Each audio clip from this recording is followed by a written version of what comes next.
Hey y'all, welcome back to Life More Abundantly with Chauncia. I pray that you all are doing well. I wanted to come on here just to release this word that God had dropped in my spirit about 1 o'clock in the morning. And so I was up just spending some time in his word.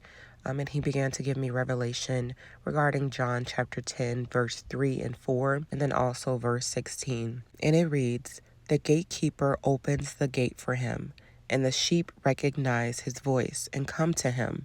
He calls his own sheep by name and leads them out. After he has gathered his own flock, he walks ahead of them, and they follow him because they know his voice." Verse 16 says, "And I have other sheep too that are not in this sheepfold.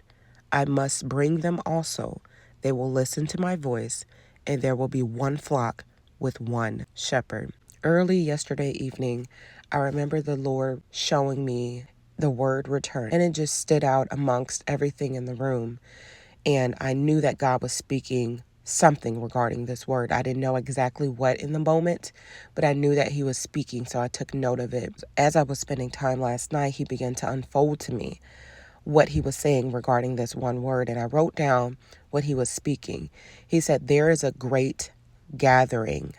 There is a great gathering that is taking place even now. God is gathering his children. Many are returning home, back into his fold, back into his care.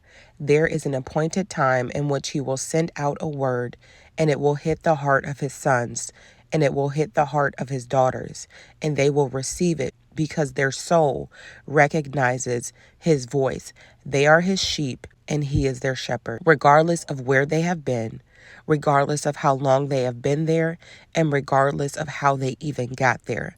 God's voice is leading them safely to him. Be ready to receive them.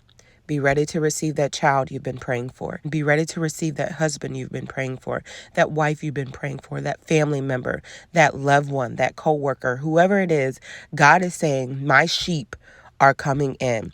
I have sounded the alarm of my word and my voice, and they are being brought back into my care, back into my arms, back into my safety. There's a great gathering taking place.